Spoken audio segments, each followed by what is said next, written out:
Connectivity is critical to everyone, yet there's a segment of society that is disproportionately unconnected: people with disabilities. People with disabilities face additional barrier to inclusion and participation constructed by society. And these barriers are often exacerbated by the lack of access to affordable, relevant assistive technology. Only 1 in 10 people have access to the assistive technology they need to live independent and autonomous lives.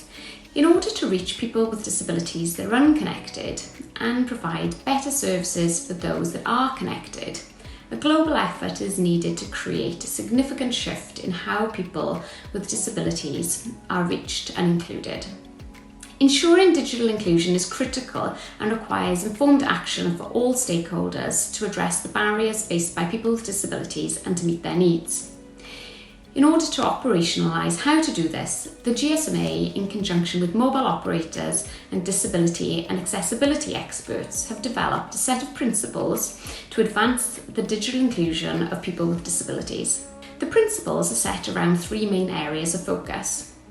The first one is embracing disability inclusion at every level of the organisation. The second, collecting data and insights in order to understand how to reach and better serve people with disabilities. And the third, delivering inclusive products and services that meet the varied needs of people with disabilities. Through these principles, action will be taken to address the barriers and aspirations of people with disabilities, drive innovation, and realise the social and commercial opportunity of reaching this underserved segment of the population.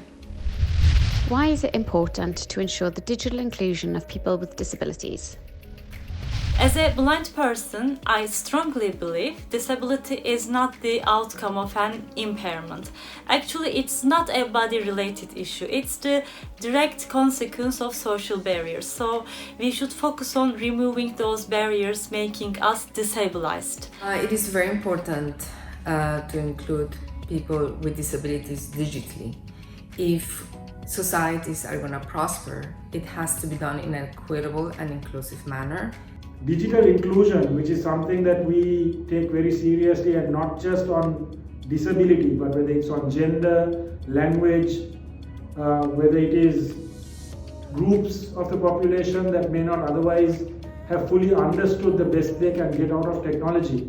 We give quite importance to digital inclusion for disabled people to overcome those barriers with the power of our technologies, like indoor navigation and audio description for blind people, instant sign language translator for deaf people, educational game for children with autism, and technology classes in special education schools for the children with different type of disabilities.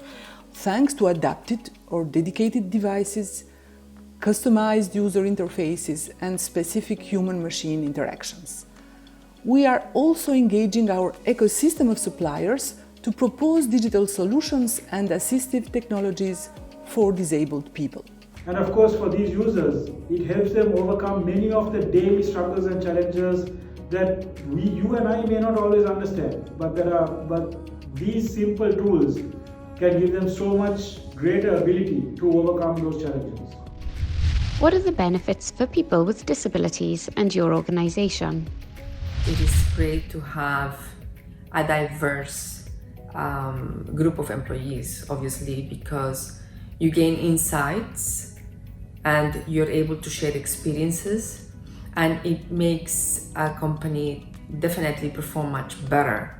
And also, it kind of accelerates that innovation mindset, because people start looking at everything, and so they start to think how they can improve life, not only for themselves and for others, but it changes the equation of the employees.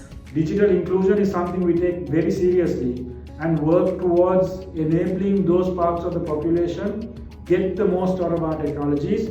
Sometimes it also means adapting our technologies to suit them best.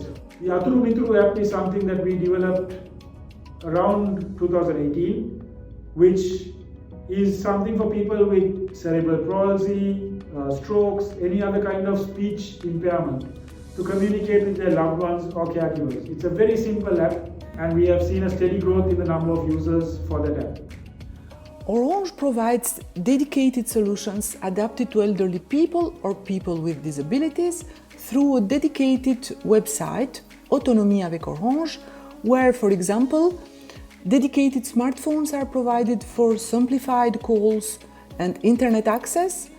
The customer relation is adapted for customers with hearing or view issues that can use videos with sign language or access billing in braille and large characters. Open source Orange dedicated solutions makes it easier to browse online, find accessible websites and adapt them to the individual needs. I think it's a win-win situation for both people with disabilities and organizations to include them, to bring them onto the equation, for them to be part of the process in creating new products and services, but also in helping companies be inclusive. Why are the GSMA's principles for driving digital inclusion for people with disabilities important? The GSMA principles for people with disabilities are really important because when you look at the ecosystem, all of the mobile operators that we have around the world, it should be one unified concept because the reach that mobile operators have is tremendous. So I think it's agreeing upon the principles, making sure that we do as an industry do the best that we can to really include people with disability, really address them and make them part of the equation is a great step forward from the GSMA.